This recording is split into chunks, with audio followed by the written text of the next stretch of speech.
Let's clear my throat while we're at it.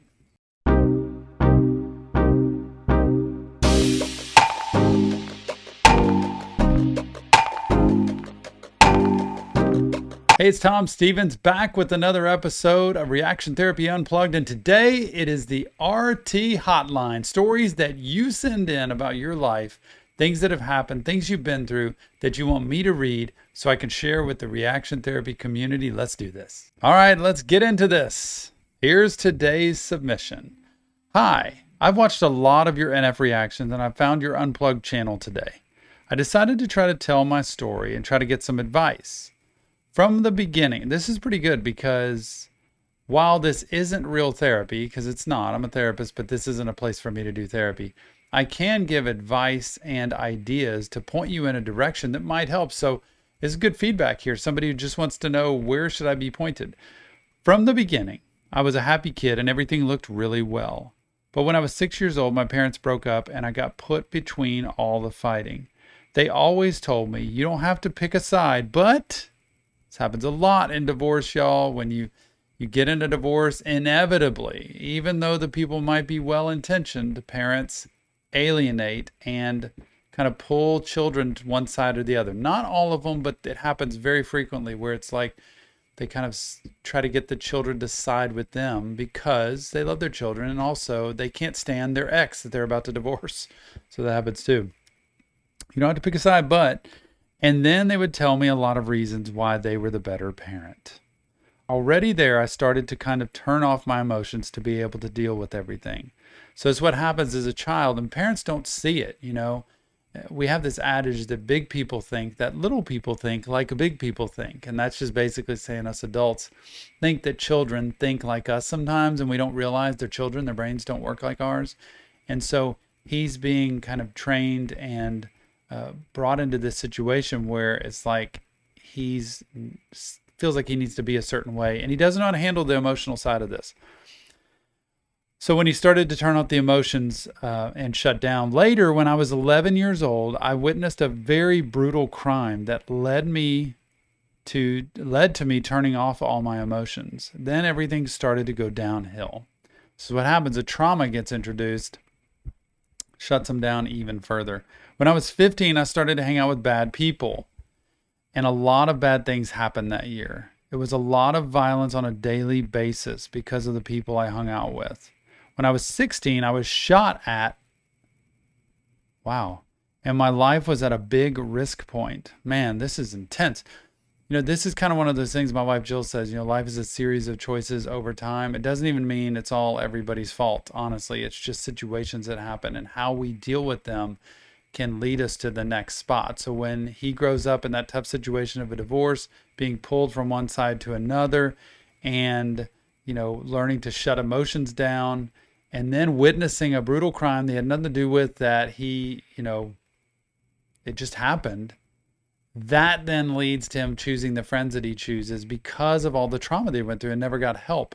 So when that, I say he because I'm guessing it's a guy, but it could have been a girl. It doesn't say that here. The toughest part in this is that choices start to get made of who we hang out with, what we do, where we go, and the danger escalates. And when the danger escalates, you start to, almost like with drugs, you get a high and you have to have more drugs to do the same high over time. This happens with this intensity too. When I was 16, I was shot at and my life was at a big risk point. 2 weeks later, I decided to try to take my life. I failed. Thank you. But I was forced into therapy and other stuff. And this is the thing, out of tragedy comes hopefully something better, because I don't like people to try to end things for themselves and to try to get help before you do that. But if that's what got you to therapy, then I'm all for it. And it worked in the beginning, but now it's started to be worse again. I'm currently at a lower point than where I started. So that can happen too with therapy. You know, you can get in, it can be good at the start. And we call that kind of a flight into health for clients, where in the first, you know, few months, things start to get better because it's symptom relief. Like, you feel better for it.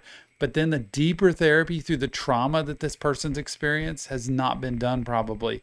And trying to clear out all the past issues that were there of life choices and life experiences, from the divorce all the way through the brutal crime, and into the traumatic experience that were, and also the attempt at the life that need to be dealt with maybe haven't been, and that's why therapy stalls. So you want to get in a type of therapy that allows you to go deeper so that you can clean out everything that's going on. A little bit like a root canal and teeth, y'all. When you get a root canal and the tooth is dead, you have to clear out all of the nerve in that tooth, or the tooth will turn black. And when you don't clear out all that nerve, the tooth will turn black, and your whole spirit can turn that way. So it went backwards. I still am absolutely numb in my emotions and have a bigger self-hate than ever. I'm now 16 when I'm writing this. Since my therapy has stopped working, what should I do? That's the end. Key here is keep going to therapy. Find a different person. I would say one of two things. Either talk to the therapist that you were working with, if you like them and it just didn't end up pushing through, and say, I felt like we had some progress and then it went away and I'm worse now and I need help, and see if they can readjust and change their treatment. That is possible, because sometimes therapists don't know. They're not crystal ball readers, and a client doesn't say, this is worse, I'm doing worse. The second thing is, if that doesn't work, then go to a new therapist and tell them up front, here's what I've been through, here's the therapy I've done, and I feel like I'm really stuck. My emotions are at this point, my self-worth is at this point, this is what I've been through, can you help me, and how would you do it? And that's where a therapist should be able to say, this is what I deal with. I deal with this trauma. I deal with this loss. I deal with this struggle that you went through with the divorce. I would do EMDR, blah, blah, blah with this. And, I would start this way and then I would move into this. But I try to work with the client on the treatment plan so that they can hear. So the advice to you and guidance is, go get some more therapy, keep interviewing, tell somebody what's gone on with you and what you feel like you need, and see if they can help you and have them describe that to you. Because it's times like this that you are the client, you are the customer, you're the one who needs to be able to get what you need out of therapy. The relationship's key, and the knowledge of a therapist and their treatment plan. So hope those pieces of advice help, really, for anybody who has ever been stuck in therapy and you just kind of write it off like, that doesn't work. It does work.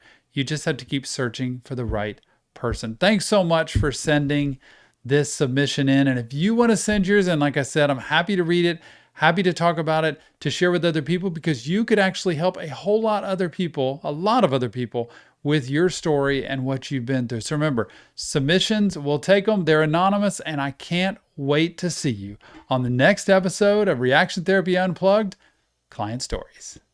RT Hotline. Just cut out the client stories and go to RT Hotline. I'm trying to wrap this baby up all in one. You did really good. I'm a one take. Call me Ren. Really one take. Call me Ren. Call me Ren. Okay. That was decent enough, right? That's pretty good. Length? Yeah. I don't know. Nick, cut.